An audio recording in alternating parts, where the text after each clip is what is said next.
raise for the Pledge of Allegiance, please. I pledge allegiance to the flag of the United States of America and to the republic for which it stands, one nation, under God, indivisible, liberty and justice for all. If you could please remain standing for a moment of silence for Peter Chamberlain, former CPS teacher. Thank you.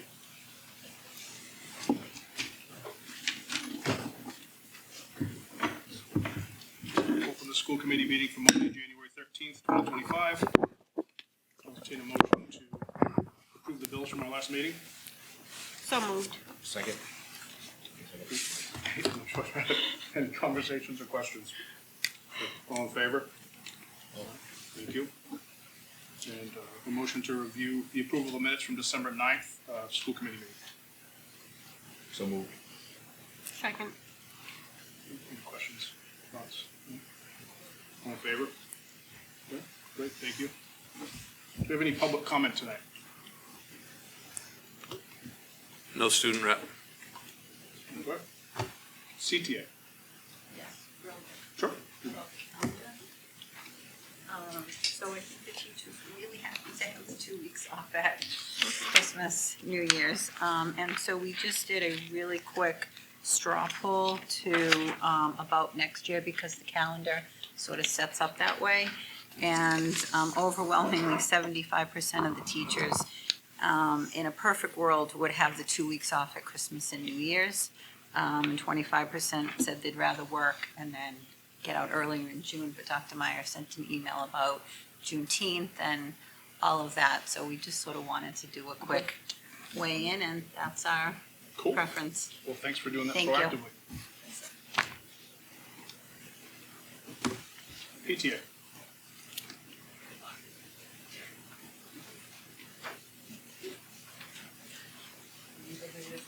Happy New Year, everybody. Thank you. Thanks. Okay, so we are unfortunately stagnant at 143 for our membership right now. And once we get a little bit out of our events, we'll go back to membership and recruitment.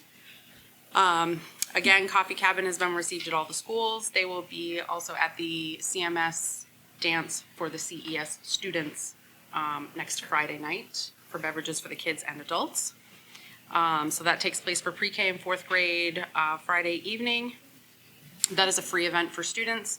The only cost to that is anything they purchase in the Coffee Cabin or $1 concessions. Amanda and Kayla received their scholarship checks this month from the scholarship from 2024. And one of our students actually came and gave us a really great update in person at our meeting last week, which was really fun. We covered the cost of busing for almost $1,200 for kindergarten class for their Rhoda Springs Pumpkin Patch trip. We covered the busing cost for 7th grade to visit the Hanover Theater and see A Christmas Carol, which was almost $1,500. And for 10 and 11 and 12th grades, we were able to fund their trip to the Boston Museum of Fine Arts, which was almost $1,800. Those were all covered in full because they made their requests and we had the funding. That's awesome. So funding is first come, first serve, and you don't have to do a whole lot to get enough to cover your busing, which is fantastic.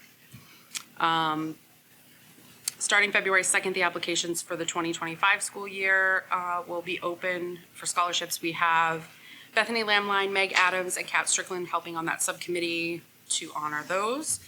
And our treasurer, Jess, is working with the CHS part of the school council. She's working on PTA pages and CPS website and all that fun stuff that we know we need to update. The best way to get information about PTA and things that are happening would be to follow us on Facebook or sign up for the newsletter at this point until that website's been updated. And we'll get that up there too. I don't know, it's New Year. We are already planning to go to the PTO Expo in March and in Marlboro. We are the Hannaford's Chosen Community Donation Charity of the Month for the kiosk as you exit the grocery store. 100% of all that funds comes back to us. So if you're in there and you toss your change in, we'll receive that. And I took my daughter to see the SpongeBob performance, and she absolutely loved it, so we'll be definitely attending more of those. So they did a great job, the students who did that performance in December. I think that's it for now. All right. Let us know if you have any questions or you need anything. Great. Thank Thanks you. so much. Appreciate all you're doing. Thank you. CPAC. LPAC.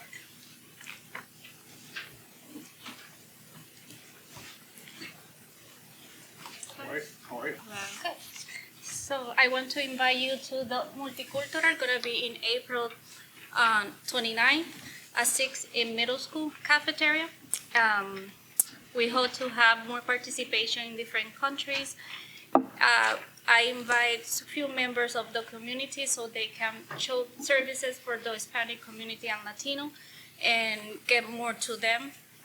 Also, I want to let you know that tomorrow we're gonna have the LPAC meeting, and Miss Sylvia gonna be there with us. She's gonna be talking about reading and math. Since some parents are very have concern and question about reading and math in elementary school, so she's gonna be explaining them about that. Not much to say. I hope you can make it to the multicultural. If you want to participate, bring something, you're welcome to. And the meeting is tomorrow? Tomorrow we have a meeting 6 p.m. in central office. Very good, thank you.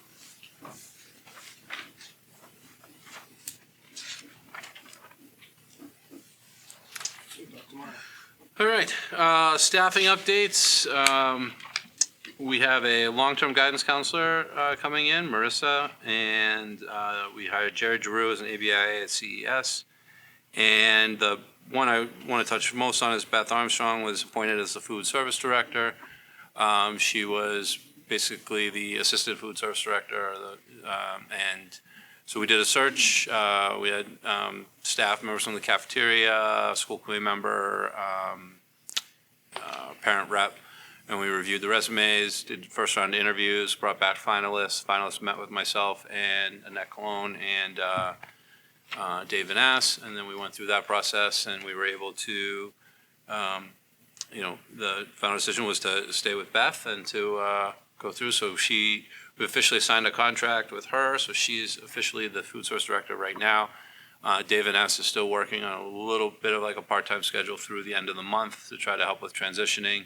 And then we're going to reassess the end of the month to see if we need, where she is on what we need for any other additional support for right now. Great. FY25 budget, second quarter updates. So I know Annette's here. Annette, you want to come on up? And I'll tell you what makes my life a lot easier is between Annette and Amanda in my office. They have been staying on top of all the actual encumbrances and everything. So it's nice to, like this time of year when you're trying to start work on next year's budget, being able to actually refer to, pretty up-to-date data is helpful, and as we approach the end of the year too. So, Annette, I don't know if there's any major concerns or anything you wanted to highlight for the school committee. No, basically, we are about 40% spent on the general fund, which is good at this time of year. As we move into the third quarter, most of the newer staff will have several months into it. So for third quarter, we can project a little better than compensates. And possibly by May, we will know kind of, not exact, but close to it, what if we have a balance for the end of the year. So most of the year contract services, membership have been paid, software, technology, and educational. Several contracts that we're working with vendors to kind of change them to fiscal year instead of calendar year. And that's just to align with our budgets as we do preliminary budgets for following years. It just makes it more easier for us to account everything. Student and teachers' instructional materials are spread out through the year. Besides textbooks and instructional hardware, which is basically within the first few months, we had them almost at the end of the first quarter and the rest of the second quarter. So we won't see that much of the rest of the rest of the year for those categories, but we might if they need novels or like additional textbooks for other students. But for the most part, everything has been encumbered. Salaries have been encumbered as we pay the staff. So right now, it looks like we have about 200 grand balance, but it's still early. So on the third quarter, we might know more. And like I said, at the beginning of May, it might be a good time to like kind of see if we really gonna end up with a balance in the positive or negative, and then we can move things around if it's necessary. So. All right, any questions for Annette? No, overall, we're, like she said, we're tracking all right. We're halfway through the year, about 40%, but we're pushing halfway of the school year too now. So we should be good because most of those things are encumbered, so. Thank you, Annette. Thank you. Bye-bye. Normally we give you a mid-year goals update, so that is in here. I'm not gonna read every little part of it through you. You can see though that there were, things that the schools have provided. A lot of things, like at the elementary school, there's been over 200 teacher and IA observations so far. There's 9 instructional learning walks have been completed. We're still working with Commonwealth Consulting. At the middle school, they're also working with the Commonwealth Consulting for co-teaching. They're doing some peer visits. And then the high school, they're doing a lot with, not only in math, they're also working with Looney Math Consulting, and then doing a lot of observations with the math and ELA teachers.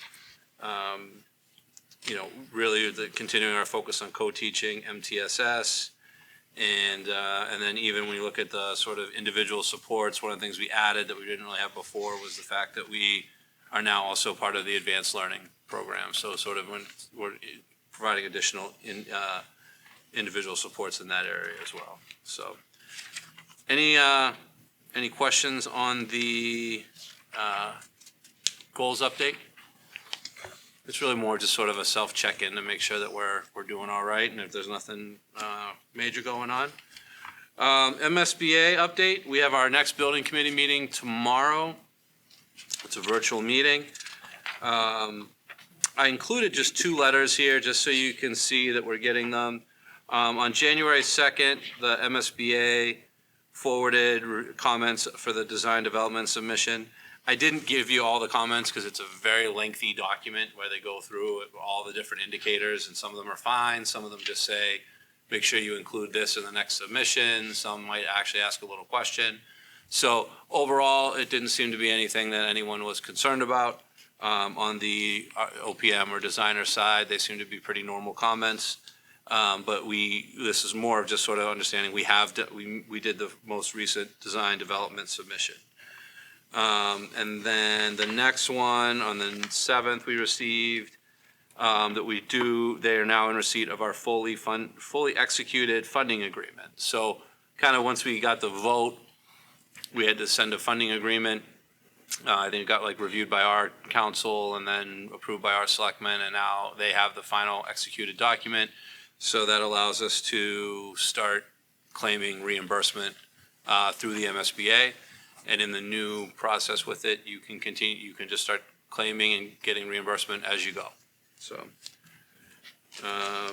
those are some updates kind of on where we are. The next agenda item I had was on facility use. And not a whole lot there. Just 2 things I just wanted to mention that we'll probably try to schedule a meeting of a facility subcommittee meeting or something like that. One of the topics that's come up is sort of one of the renters in the central office building, I think would like to try to do some renovation there to stay there a little longer. So I just think we're gonna have to make some decisions about how that would work and making sure that anything that they would want to do, if they want to do it, is, aligning with what our goals for that building are, and appropriate for whatever governing bylaws or ordering we got to do. So we'll go through that. And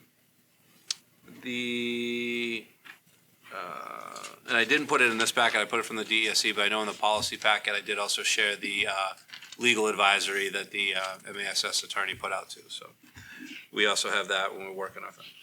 25-26 school year stuff, draft calendar for comment, right? So we're not asked, just to clarify, we're not asking for a vote tonight.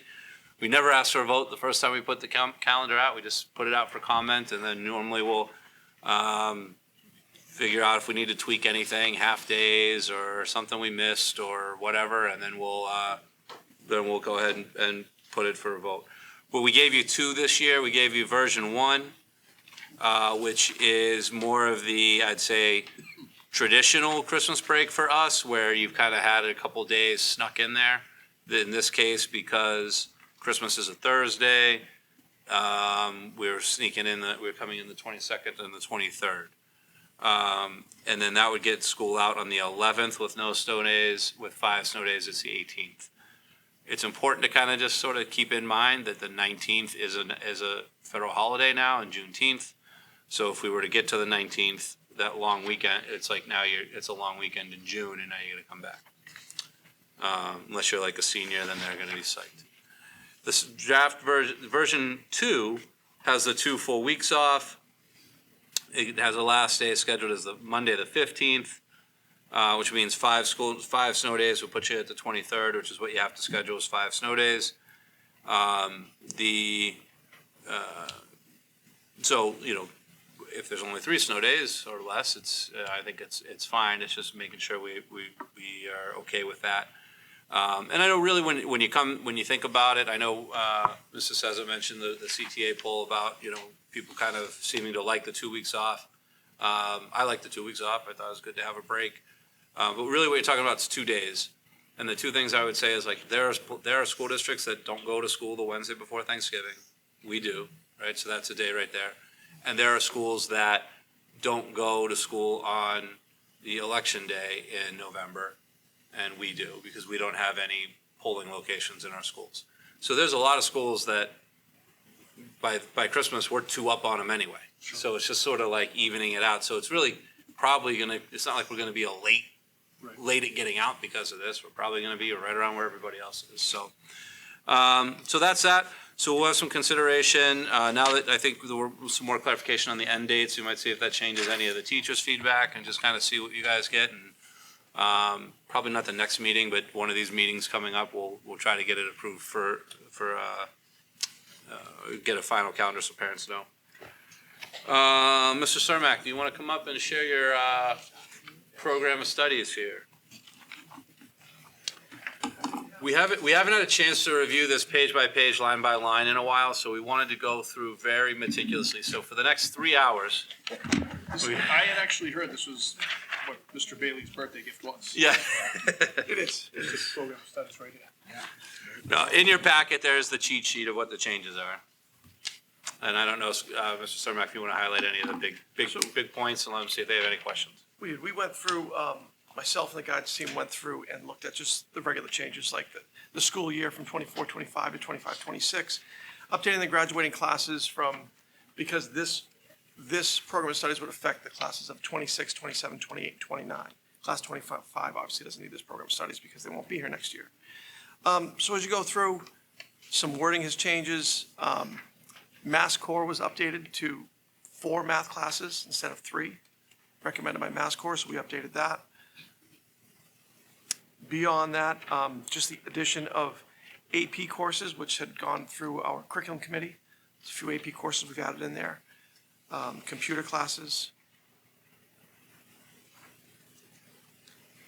As for major things, I don't think there's anything really major besides adding of courses and updating to reflect Mass Core. Everything else is just wording.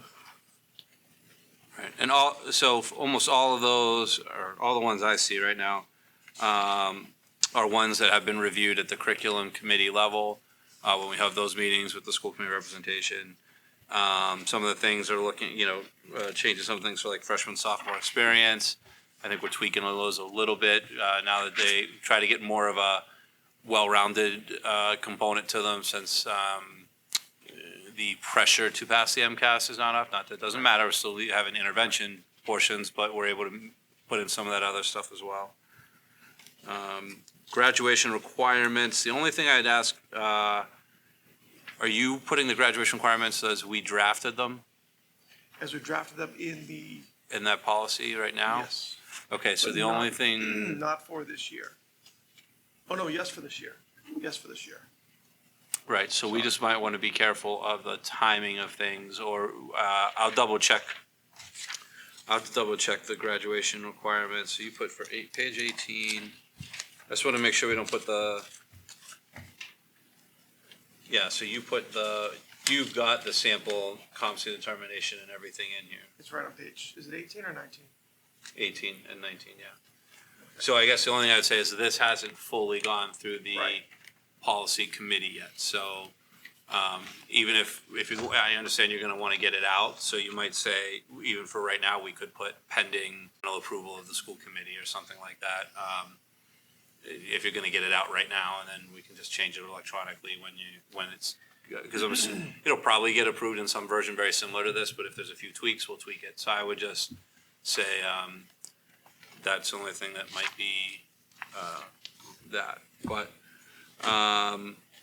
besides that, I think, most of the things were increasing the number of AP courses, expanding continuing to expand early college. Like all the stuff that we've talked about so far is good. So, I guess if you have any questions, if not, we'll take a motion to approve it pending with maybe the caveat that it'll say pending final approval of graduation requirements.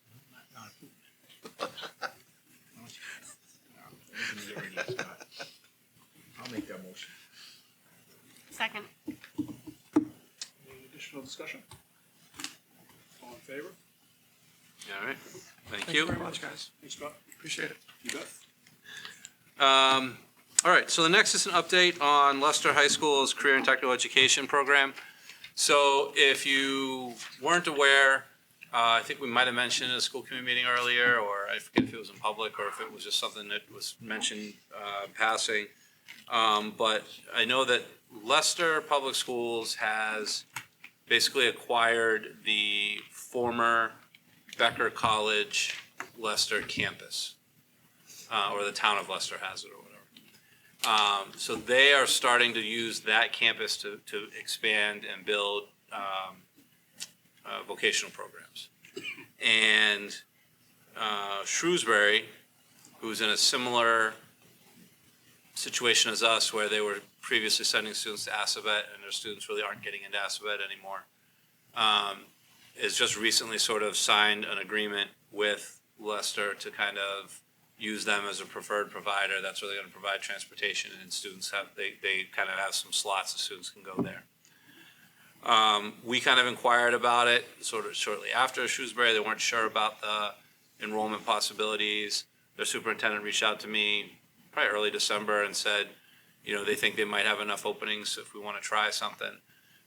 So we're actually, I contacted Chairman Barakis, and I think we are going to take a ride out there this Wednesday, or next Wednesday? 22nd. 22nd, next Wednesday. So we're going to take a ride out there because, one, we just want to actually do the ride. I mean, it says on Google it's about 40 minutes, but let's just see the ride to the campus. Two, we want to then check out their programs. And then they think they only have 4 right now that are recognized, but they have this campus, and their plan is to continue to expand. So it'd be kind of saying, what would they, what would the plan be and that kind of stuff. So it's, I don't know if it's going to work out or not, but it's a lead, and I just want, I think people should realize that we're trying to find other solutions, and this at least does seem promising because they do have this sort of former college space that they're using. So we'll check it out. The last two are pretty quick on here for in FY 25-26 school year stuff. We are working on the budget process. Annette and I had our first meeting today with Principal Cermak. We reviewed all the high school requests, kind of went through that line by line. I've been working on a lot of the staffing projections. It is hard because all three of our bargaining units are in negotiations, so putting in a lot of placeholders there. And then we have those meetings all week. So I think tomorrow we're meeting with Krista Hand to go over the technology budget, really get a sense of what our needs are there. So we do that all week. We'll meet with each one. We review the budget, we review staffing, and then we try to come up with, this will all be the preliminary budget. Normally, as you know, in the preliminary budget, we try to keep everything in there unless it's, unless we really think there's not a chance of it surviving. And then we'll go through from there and figure out, once we get a better sense of what our funding looks like from the state, what our funding looks like from the town, then we'll kind of figure out how we can match that up. One other component of that is the bus bid, and we sent, the bus bid did go out in December.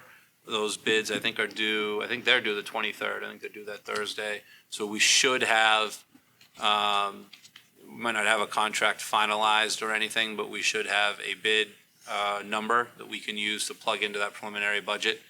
And then we'll go from there, but we should at least have the ballpark that we can use for that. And I think my last two bullets are more just kind of an FYI. NEASC was looking, I think, for volunteers to even out their accreditation cycle. So we pushed back ours a year. I don't know if they got bunched up because of COVID or what it was, but Mr. Cermak double checked his retirement date and jumped all over that. And then the last one in there was just, we talked about that AMSA letter. I think I shared it with you guys electronically already, but just so we shared it publicly, this was the letter we sent to the DES. I sent to the DESE, kind of following the discussion regarding the AMSA expansion, just so people could see that letter if they want. And I think that's all I have. Sure. As far as advisory committees, we just talked about curriculum tonight. You guys are going to reschedule that with Tina being out. Curriculum isn't meeting until March. Policy, That was part of the apologize. thing. Policy, we're gonna Policy. reschedule, yep. My mistake. Facilities, I'll try to schedule fairly soon, after we kind of get some information on that walkthrough. Marketing we had just before break. Yeah, I want to say we might have a February date or something penciled in, yeah, I'll double check. Safety met to review the tabletop drill that we did, with the police and town departments, and, that was good, and we scheduled our next, we're gonna have a drill in the winter and then a drill in the spring, that we've got planned. I think that's about it for right now. Negotiations, we're moving along with teachers, and we have our next meeting tomorrow. What time is that? 3:30? I think 3:45 we start, so we're probably meeting a little bit earlier. Here? Yeah. Friendly confines of CHS Live. Try to make it on. Anything other old business? Anything on new business? Yeah, I got one thing. I just kind of put this out there. I'm sure there's a lot of thought on it. Your input is to possibly move or have our Thanksgiving home game at full. I know there's probably a lot. I mean, it's not, we only do it every other year, so it wouldn't be till November of 26? So, I talked to Vi really quick. I know there'll be bleacher issues, but at least kind of put some thought, have our athletic director and Steve, and see if there's, if there's people that, if there's a bass that don't want to do it, fine, but just a couple people approached me that remember when they had games at Fuller. Sure. Where it'd be a day game, we wouldn't have to worry about the lights, so just kind of see what we can dig up in the next year and, see what other shows it's on and so forth. Yeah, I know baseball does like a throwback game every year too, so it's kind of cool to keep tradition. I think they used to do front. a throwback football game. Yeah, I don't know if it was because of the bleachers or the lights or COVID. I don't know what stopped it, but yeah. There might be something that, but yeah, just to kind of put it out there and get some input and see what goes from there. Okay. Thanks. Cool. Anything else under new business? Dr. Marr, good? No, I feel good. All right, we'll take the motion for adjournment. So moved. Second. All in favor? All right. Happy birthday, Mr. Bailey. Okay.